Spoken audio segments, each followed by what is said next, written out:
영화에서 보면 이 모든 사건의 어떻게 보면 시초죠. 특히 이 현우 정혜인의 인생이 뒤틀리게 되는 뭐냐면 옥상에서 학생들이 공놀이를 하는데 그러다가 한 명이 추락을 해요. 사람이 죽었으니까 당연히 이건 이제 뭐 수사도 이루어지고 그렇게 해서 그 친구들 특히 그때 이제 추락한 친구가 사망한 친구 손에 있었던 글러브를 들고 있던 이 현우 정혜인은 소년원에 가게 되는데 영화에서는 이제 감독이 일부러 좀 모호하게 표현을 했는데 어떤 제목을 적용받았을까요? 사실 그 영화에서 명확하게 드러나지는 않는데 그죠. 이제 뭐 쉬는 시간인 것 같습니다. 쉬는 시간에 친구들이 옥상에 모여서 공놀이를 하다가 한 친구가 실수인 것 같아요. 실수로 떨어집니다. 그리고 이제 사망을 하게 되는 거죠. 고의성은 분명히 없다고 보입니다. 고의적으로 살인을 했다, 뭐 살인죄로 처벌하기는 좀 어려울 것 같고요. 대신 이제 과실치사죄가 적용이 되지 않을까.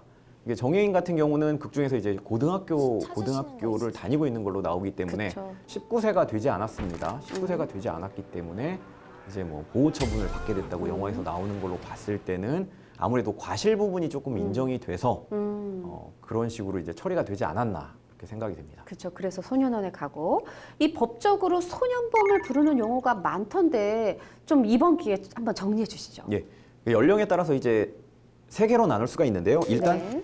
10살이 안 된 10살 미만은 범법소년이라고 합니다. 이 범법소년은 아예 처벌을 할 수가 없어요. 아무것도 모르는 어린아이들이기 때문에 이 아이들이 범죄를 저지른다고 해도 그게 범죄인지 자체를 인식을 못하는 겁니다. 그렇기 때문에 이제 처벌을 못하는 거고요. 네. 그 다음에 10살에서부터 14살이 안 되는 14세 미만 그 소년들을 우리가 흔히 얘기하는 이제 촉법소년이라고 얘기를 하는데요. 예.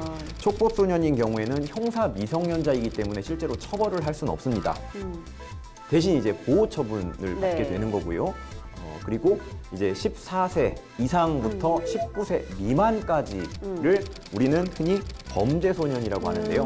우선적으로 보호처분을 하는 건 맞습니다. 하지만 굉장히 범죄가 중할 경우에는 일반 성인과 동일하게 형법에 따라서 처벌을 하기도 하는데 영화에 나오는 정혜인 같은 경우에는 고등학생이기 때문에 14세부터 19세 사이에 위치해 있거든요. 그럼 범죄소년이네요. 그렇죠. 예, 범죄소년인데 이제 사실 어떻게 보면 살인이라는 행위는 중범죄에 들어가긴 해도 아마도 과실 쪽으로 가게 돼서 그렇죠. 보호 처분을 받게 된 게 아닌가 생각이 듭니다.